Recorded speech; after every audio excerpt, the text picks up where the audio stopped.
Namo tassa bhagavato arahato samma sambuddhassa. Namo tassa bhagavato arahato samma sambuddhassa. Namo tassa bhagavato arahato samma sambuddhassa.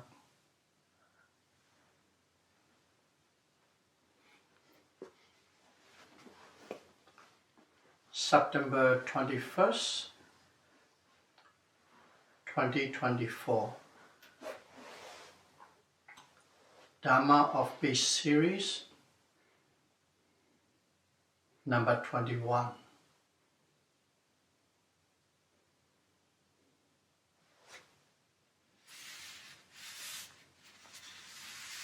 Eight Precepts of Right Livelihood.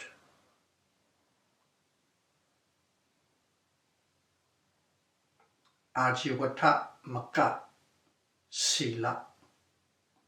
All serious practicing Buddhists go through the three trainings. One is training in morality, another one is training in concentration, and the third is training in mental development. Sila, Samadhi, Panya, morality, concentration, and mental development.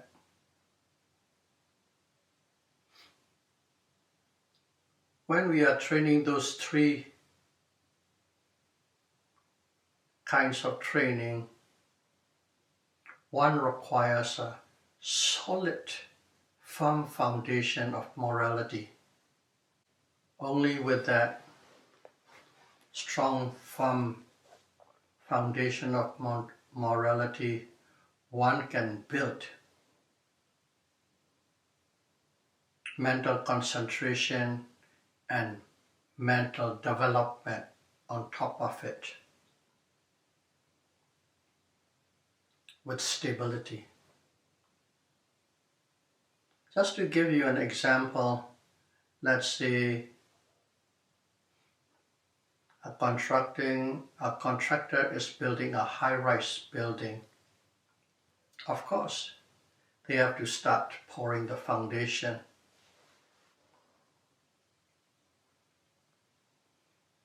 And if they try to cheat and build a very poor quality foundation,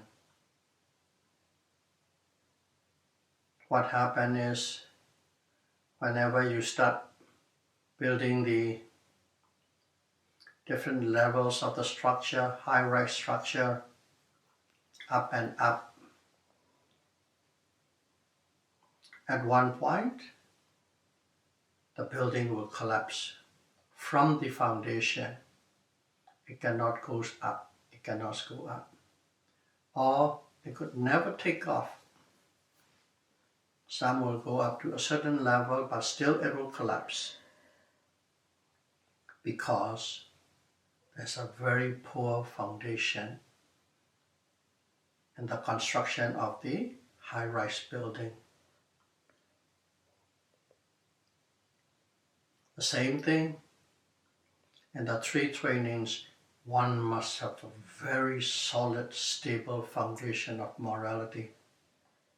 Okay, what are these foundations? Morality.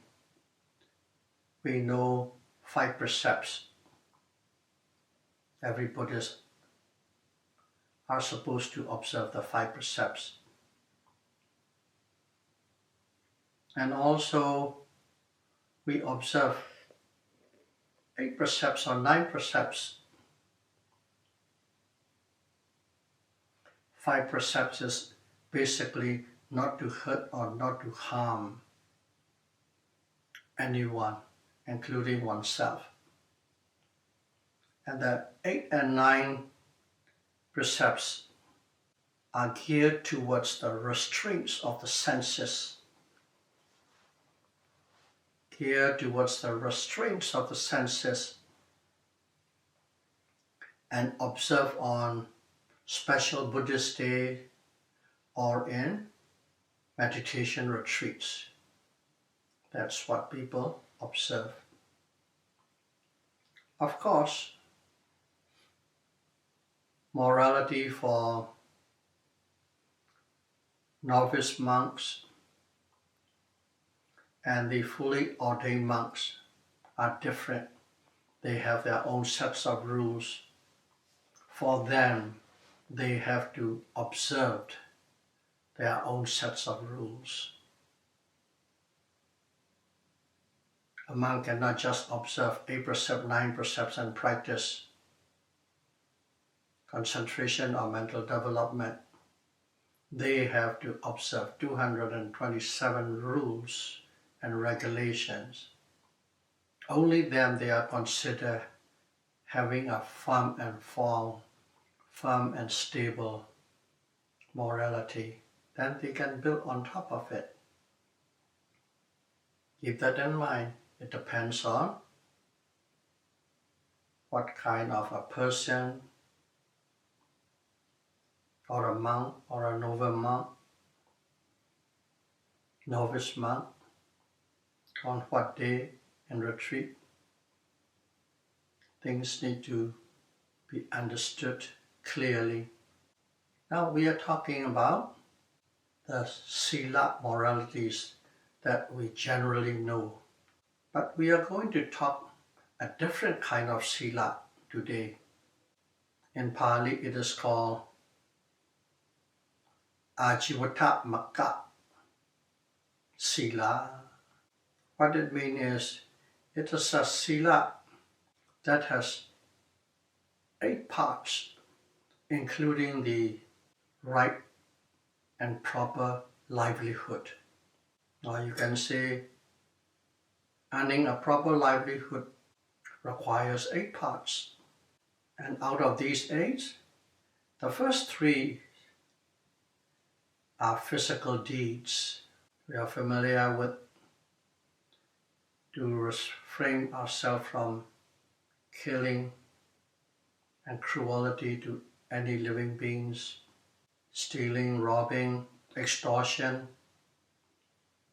taking anything that is not giving. We refrain from that.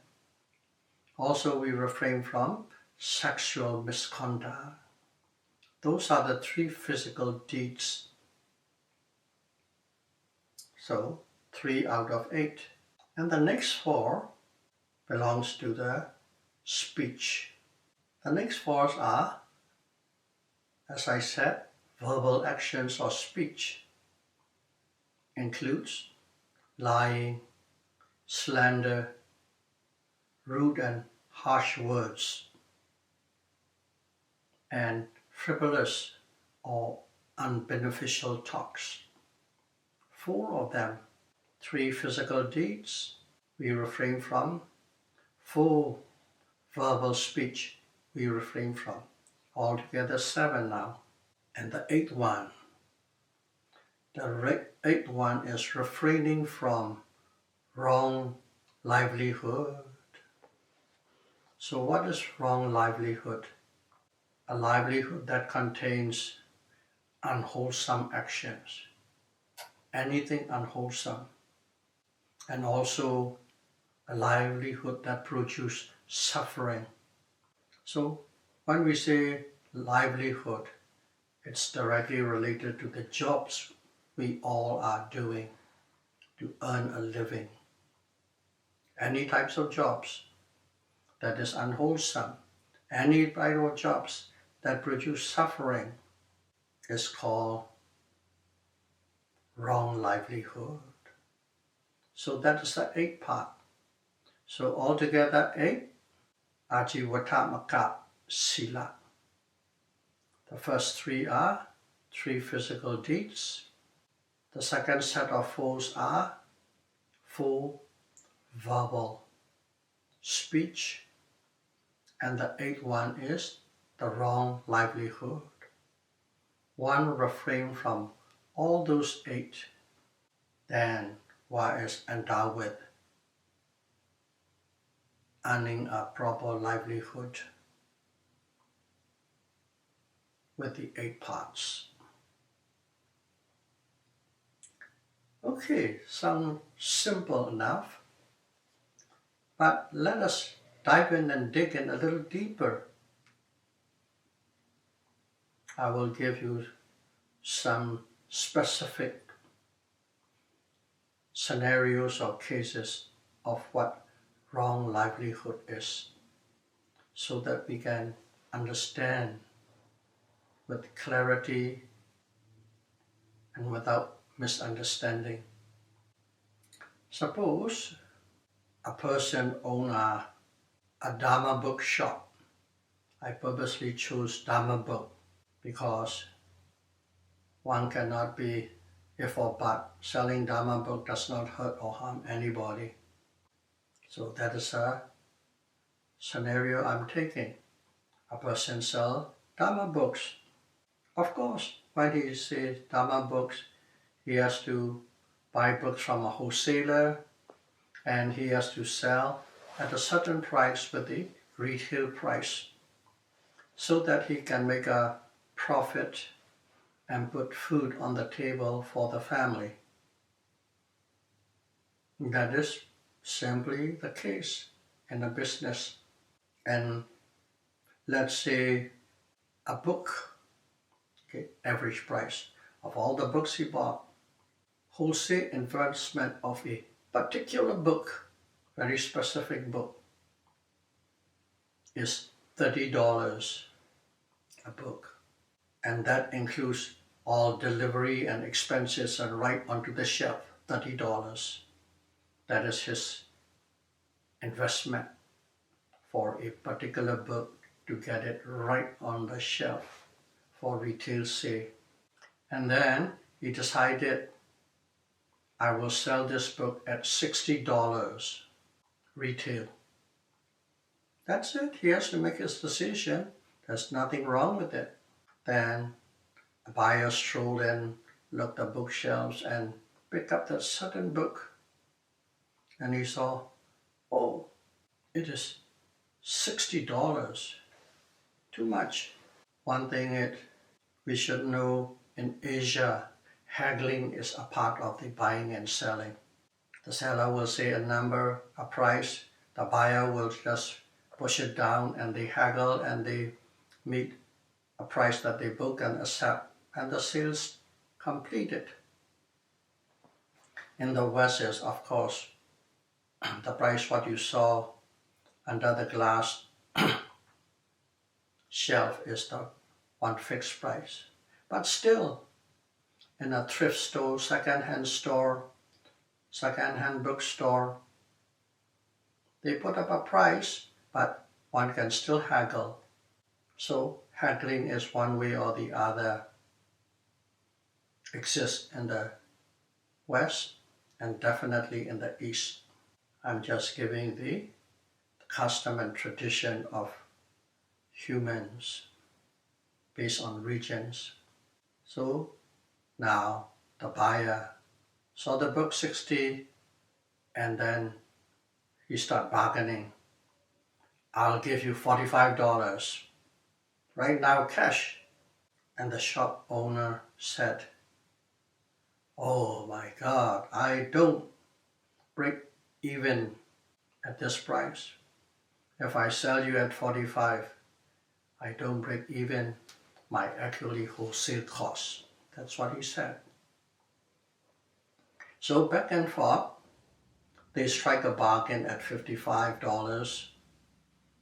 And the buyer was happy at 55. He paid 55 and gone. The seller's also happy. He got 55, which is $15 profit on that book. Both are happy. Nobody's hurting, nobody harming. They all completed the transaction. And every step that's taken sounds fair and proper, and both are happy. But you know that but is coming. But the owner lies, saying that one loses if he sold at $45. There's a little lie there. Of course, the buyer don't know. Doesn't hurt the buyer. Only he knows that he lied. That lie, in Pali, is called Vata, lying, makes the owner live with a wrong livelihood. His whole livelihood seems to be very pure and non-hurtful, non-harmful. In fact, it promotes good Dhamma. But that little lies make him conducting a wrong livelihood. Okay, I'll give another scenario so that we can really put an imprint in our brain. Let's pick something very simple and it is wholesome. A person selling vegetables in the market. Okay, doesn't hurt anybody, doesn't harm anybody, even promotes vegetarian. Sells vegetables and fruits by the kilograms or by pounds, whatever the measurements you prefer. He's selling them, but the seller adjusted the scale slightly a little bit. Instead of 1 kilogram, he reduced about 1/20th of a kilogram, less than 1. He adjusts the scale to his or her favor. And the same thing on the surface, it doesn't hurt anybody, it doesn't harm anybody. The buyers know what the average price of these fruits and vegetables are. He's happy to get it, quite fresh, nice, both happy. Transaction completed. Nobody's hurt or harmed on an emotional level. But the seller cheated. Adena dana. Cheated. Only he knows or she knows. Because of that, this seemingly right livelihood become a wrong livelihood. Well, with these two, I think you get the point. Now, let's see these 8 precepts again. One is endow with right deed. What are the right deed? Refraining from killing, refraining from stealing, and refraining from sexual misconduct. That is the right deed. The right deed in Pali is called samakamanta, the right deed. And also, one is endowed with right speech, because if he's observing correctly, one doesn't lie, one doesn't use slander, no rude and harsh words, and no frivolous talks. That's called right speech. Sama wasa. The first one is right deed, sama kamanta. The second one is right speech, sama wasa. 4 plus 3, 8. And the last one is he conducted the right livelihood, because we know what wrong livelihood is. He or she is now conducting the right livelihood. That is called sama ajiva.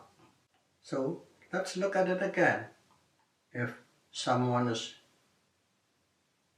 properly and precisely behaving, that someone is endowed with right deed, samakamanta, right speech, samawasa, right livelihood, sama ajiva. 3. What are those 3? What are those 3? Okay, let's jump to another little heading and see, called Noble Eightfold Path. Noble Eightfold Path. In the Noble Eightfold Path, there are 8 factors, 3 main groups. One is the morality group, another one is a concentration group, and the third one is wisdom group. The morality group is Sama Kamanta, Sama Vasa, Sama Ajiva, right deed, right speech, and right livelihood. So basically, by conducting this right livelihood, one is endowed with the morality group of the Noble Eightfold Path. Right on the path, right on the path. Now, with the purity of conduct, or purity of Sila, or purity of morality, one can build Samadhi, the right mental concentration.